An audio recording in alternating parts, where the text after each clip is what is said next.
Hi, I'm Nikki. I want to inspire you to live authentically. My aim is to raise consciousness through interviewing people that are living truly to their nature and purpose. Vanessa, it's so nice to be able to chat to you and to really understand what you're doing with your music, because it's very beautiful. Can you tell me a bit more about what you do and your background? Yes. When I got into high school, I started the art of DJing. And so it took me about almost, I think it was like 2 years of trying to learn how to mix on vinyl and how to mix the two beats together. And yeah, after 2 years, I broke out into the market, and then I literally was DJing all around India, all around Africa, Zimbabwe, Botswana, Namibia. Yeah, so sound in the terms of more in the digital space. So then I started to learn piano and music production. So really looking at how I can make my own music. Then I went on to study eurythmy at the Waldorf School, part of the Rudolf Steiner education system. And yeah, he's taught me so much. And he's got a beautiful philosophy of life, mixing science and spirituality. And through this eurythmy, I learned a lot about music as well. Music and dance, we actually used our bodies as a musical instrument. So that is actually where I got to learn about these beautiful instruments. And yeah, also then did my yoga teacher training, and my very first sound healing session was held in a yoga studio. So from DJing to crowds of partying people to yoga and sound healing, that's quite a journey. Yeah, I did miss a little of the skip there. There was a time where I call it almost like when you have the dark night of the soul, and you take that time to really reflect inwards. And you know, I'd gotten into a bit of depression, and there was something that was missing. You know, when you're in the nightclubs and you're losing sleep, it's late nights after parties, and that whole world of glitz and glamour. Yeah, so I got lost in all of it, and but I knew there was something deeper that was calling me, and that's when I went to go and study the eurythmy with Rudolf Steiner, and that was like a 4-year degree. And I actually gave up the DJing at that time. I knew it was no longer serving me as much. It wasn't, feeding my soul, and the eurythmy was just every single day was learning something new, and I felt more in line. And diving into more about music in terms of frequency and vibration, and how we come from music and we will return is back to music, and that's what sacred sound is. So tell me a bit more what you mean by we come from music. Yes. Okay. So when I dived into this the studies of eurythmy and learning more about anthroposophy and diving into music in terms of like frequency and energy. There's a beautiful quote from Nikola Tesla, and he says, if you want to understand the secrets of the universe, think in terms of energy, frequency and vibration. And when I dived into that a little bit more, I discovered that every single thing in our entire universe is energy, is frequency, has a vibration, and that is sound. And if we look at all of our ancient cultures, they have these mythology stories of how the whole of creation was sung through sound. So in ancient Egypt, god Thoth sang the whole of creation through the voice. If we look at in Australia, the Aborigines, they have their fable stories are about singing the whole of creation through the didgeridoo. And even if we have to look at the Bible, there's a verse from Genesis that says, in the beginning was the Word. And if we have to look at the Word, and that Word was God. And we have to look at the Word, that Word is sound.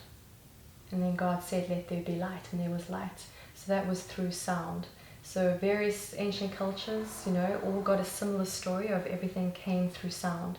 So the whole of physical manifestation was birthed through sound. It reminds me of the Om sound that you sing in yoga, and that is the primordial first sound. Yes, the Om in the beginning was the was the word, and that word was Om. It's really beautiful that, you know, there's this whole beautiful journey of we'll return back to sound. And I'm sure everyone can agree, you know, when we listen to music, or, you know, music could be even anything. It could even be music when you're in nature and you're hearing birds sing. You know, when you're tapping into that frequency, there's this beautiful space of connecting with something so sacred. You know, even looking at ourselves as energy as well, right? And I really like to paint this story. So if we can imagine our whole bodies as an orchestra, and you know, our bodies are resonating. This body is almost like a resonant chamber, and whenever we are creating a sound or singing, we are creating vibration in our body.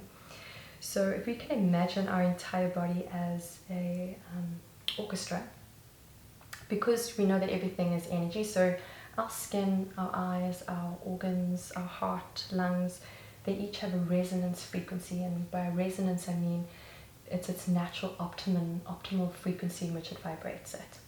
So if we look at all of our organs, they're all playing different instruments, and they're all in tune, and they're making such beautiful music because our bodies are this beautiful music. And say the lung, one of our lungs loses its sheet music. And once it loses its sheet music, it becomes disharmonious. And then sometimes that will be referred to as disease. But it's actually just come out of harmony.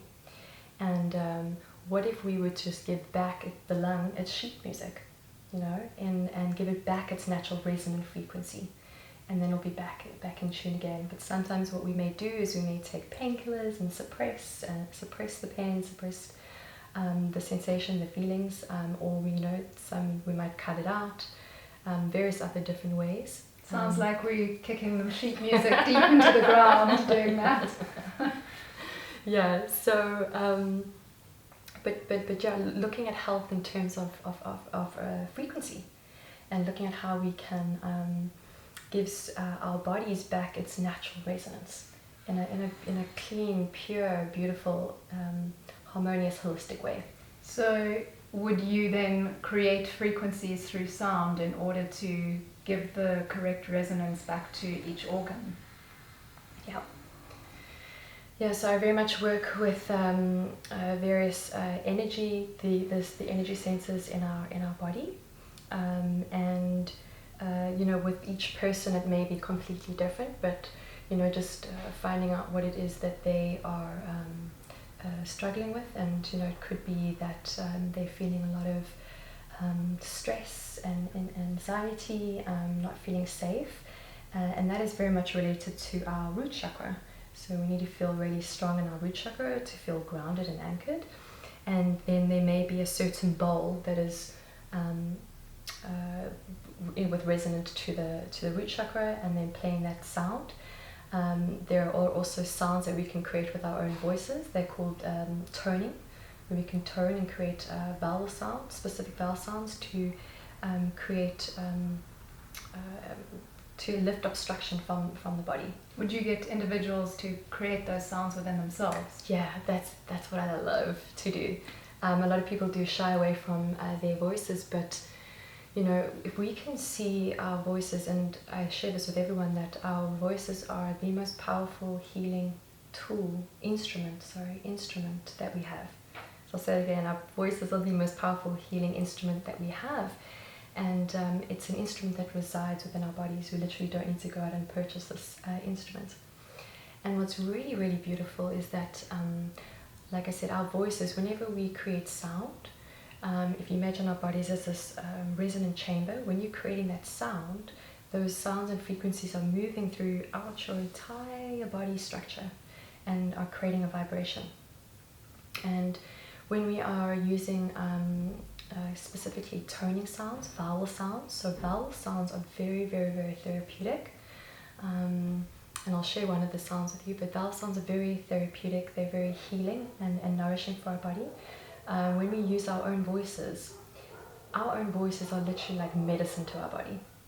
So every single one of us have our own resonant frequency and vibration, we have our own timbre. We have our own quality to our voices, which is literally medicine. So when you're creating sound with intention, and that's I wanted to give this, there's this formula that I learned from Jonathan Goldman. Frequency plus intention equals healing. So you've got the frequency, which is your voice, and then with your intention, because your intention is the most powerful thing, is to, when you're channeling that sound, that you're channeling with your intention, sending it to whatever part of your body that needs healing or nourishment with that intention, that will equal healing. Wow. So we can sit here and make sounds, but then if we bring our conscious awareness to it, then it is healing, then it's way more transformative and powerful. It reminds me, although it's possibly not conscious, it reminds me how a baby will make sounds, especially when they're teething or when they're in pain with their tummy. They make certain sounds, and perhaps that is actually healing for them, even though it's a distress sound sometimes. It reminds me of that. Yeah. Or even when I'm feeling sick, I'm like, oh, yeah, that's a sound. And there's a sound, yeah. And it is really, really powerful and healing. So I also encourage people to make as much sound. So with one of my own practices is I like to express anger through sound. So if I'm feeling like really angry and really frustrated, and a lot of that has been coming up with these times that we're facing now, or we're in lockdown, and I will literally go and put on one of my favorite music tracks, and I will then create the sounds, and I will just allow these sounds, whatever, even if they sounding, if I'm judging myself and they're ugly, but like really tapping into allowing those sounds to come up and out, because we don't want to keep that energy stuck in the body. That sounds like a great way to get rid of unwanted emotion. I mean, if you think about it, when we start giggling and laughing, and then all of a sudden a whole room starts giggling and laughing, right? And you can feel that energy just feels like so expansive and really good in your body. So creating sound, I love to get people out of their comfort zones and for them to create sound. And the reason also why creating sound is also very therapeutic is we are majority water. So we're about 80% water. And sound, the vibrations of sound, our sound current travels far more effectively in water than it does in the air. So therefore making our bodies the perfect instrument for sound and vibration to travel through. So when you're creating sound, those sounds are literally being penetrated through your bodily waters. And what sound does is, because it lives in the elements of ether, which is all about space, that's what sound does. It just opens up everything. And that's why, working in Bali. Yes, at these pyramids of chi. You'll have to tell me all about those. And other people's experiences as well. So arriving in Bali was absolute paradise. It's such a beautiful, magical island. So I went to Bali after my 4-year degree. Literally packed everything into storage, went off to Bali to give myself a 2-month sabbatical, which turned into 2 years. So when I landed in Bali, a friend of mine said to me, Vanessa, you will love the pyramids of Chi. Like, you will just love it. And the pyramids of Chi is a sound healing retreat space. They focus just, purely on sound. And not yoga, not anything else, sound. So it's just beyond beautiful. And they're literally, you sitting inside large pyramids. Yeah. And there's really something really powerful about being in the structure of pyramids as well. So when I landed in Bali, I went to go and visit the pyramids of Chi. This was in my 3rd week of my sabbatical, and I happened to bump into the owner on that day, and lo and behold, there was a position available for, they call us gong masters. I love that name. GMs. Gong master. I mean, it's such a powerful symbol and instrument. Gong master. And so yeah, then that led me to 2 years of working at the Pyramids of Chi. Yeah, really transformational. I was literally creating sound sometimes 3-4 times a day, because our sessions are about an hour and a half. But really being able to deep dive into sound. So because I had done a lot of learning, now it was actually doing, so like actually working with the instruments. So that was where a lot of my big shifts and deepest just honor for sound really came through. That's amazing, because you're there to serve others, to give sound to others, but actually it's so transformative for you as well. Yeah, there's this beautiful exchange all the time actually happening in that space. So it was so profound to be in a space.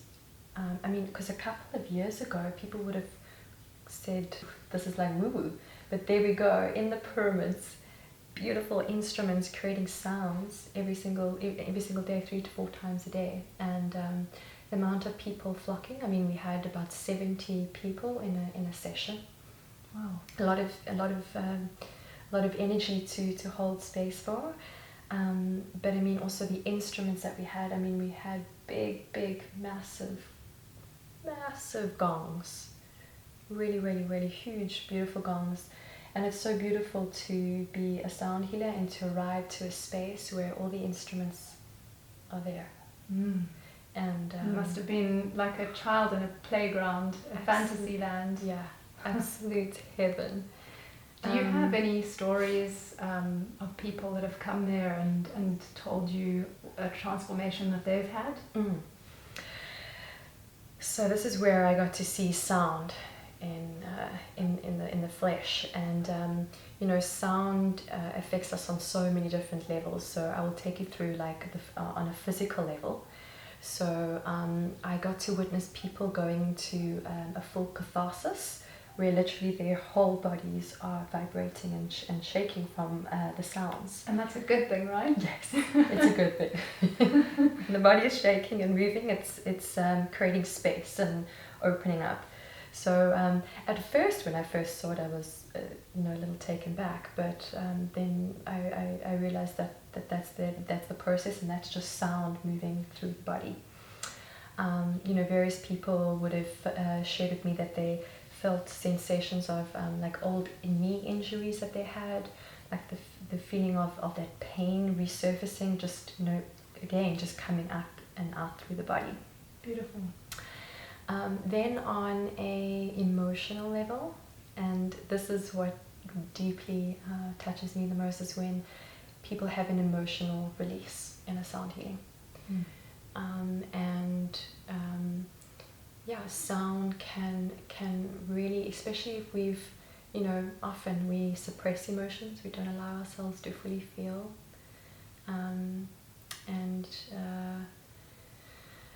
so sound can really open up and give you, allow you to have a real heart opening and a release of whatever emotion. I think that can be a very scary thing for people. We spend so much time suppressing our emotions so that we don't have to feel the pain. But I guess that being in a sound journey, you're in a safe space, and yes, you've got the sound vibration to carry it off. Yeah. And there was a gentleman who came to me after one of my sound journeys, and I could see in the journey that he had to, because everyone lies on a nice, beautiful, comfortable mattress, so it's a really comfortable experience. So I could see he was sitting up, and he was really just taking these deep breaths in and out, and it was pretty much through the whole journey. And afterwards he came to share with me, he was like, I was feeling so much repressed anger. He said, I'd just been recently divorced, and it was just all coming up and out, and he was like, I haven't felt this for such a long time, and it was and he thanked me. He's like, thank you, because that's what we do, you know, we push down, we suppress, we don't allow ourselves to fully feel that experience. And he was then having that full experience in the pyramids, and he was really, really grateful. And then afterwards he even cried. So Wow. yeah, really big, beautiful shifts. And you can give that experience, a similar experience, even from here with the instruments that you have. You don't have to be in a pyramid with the big gongs. No. No. Even purely just with the voice. You know, you can touch someone so deeply just with your words. I guess the group experience also does help, though. Being in a group of 70, it would help. I had the pleasure of coming to one of your sound journeys at the Pyramids of Chi, and it really was quite spectacular. You know. And interesting that you introduced tea into that ceremony as well. I'm quite interested in what made you bring tea into it. Yeah, you did the balance and bloom, right? Yes. Yeah, it was the tea, the yin, and the sound. Tea is a beautiful practice because it's really soft and soothing and feminine, and you know, there's the beautiful ways to pour tea. Various cultures have poured tea in ancient China. They've got really beautiful rituals of pouring tea. And with tea, it just allows that space of like stillness. It allows you to bring in the sacred, to just have that moment with you and your tea. And you know, the tea is also coming from nature, you know, so connecting again with the leaves of nature, and with each sip you take, you know, just really coming into consciousness. So it's more of like a meditation. And it really was. When you drink tea. Yeah, very beautiful. You sent me your new album, and it really reminded me of that tea ceremony with you. Just, it felt super meditative and such a lovely way to get into a peaceful state. Tell me a bit about your album and how it came about. Yeah, so this is something I've been wanting to create for a very, very, very long time, and it's really, this album is really my truest expression of my being and of my essence. And you know, because I've gone through all the genres and all the sounds of music, and this is really heartfelt. And the album was created in Bali, the magical island of Bali. And the album is mantra. So mantra, we know also these mantra sounds have been sung for thousands and thousands and thousands and thousands and thousands of years, and they have potency to them. So those masters and all the yogis that have chanted those mantras have built this resonance. So encoded in those sounds, in those mantras, even when you sing them, is you tapping into something very ancient and very powerful and very sacred. And it sounds like the sounds also have a frequency to them, a very healing frequency to the actual sound of the words that you're chanting. Yes, yeah, exactly. Every single syllable, sound, word has a definition and a meaning and a resonant frequency. You've taken your work online, and can it be as potent as when you have people around you with the frequency going straight into them from your instruments? Bringing my work online has allowed the space of me reaching a much larger audience for those that have not been able to necessarily fly to me or to come to to Bali. And is the sound more powerful when you're physically experiencing the sound? You know, obviously, yes, there is to a degree, you know, when you are in close proximity with a master teacher and the instruments, there is that special resonance and frequency and vibration to that. But that does not mean that if it's brought online that there's not that the same intention. So it is just as powerful. You know, in my personal opinion, yes, having the sounds when you're in the same space would be the first option, but online is just as powerful. And you know what, I've altered the course that I teach online, so it is really empowering people to tap into their own sound current. So how they can utilize their own sound, their own frequency, their own vibration to for transformation, for well-being, to manifest, to remove obstruction. So I really love teaching people how to access the power of their own voices, which is medicine, and to be able to, for them to access it, because we can access our voices any time of the day.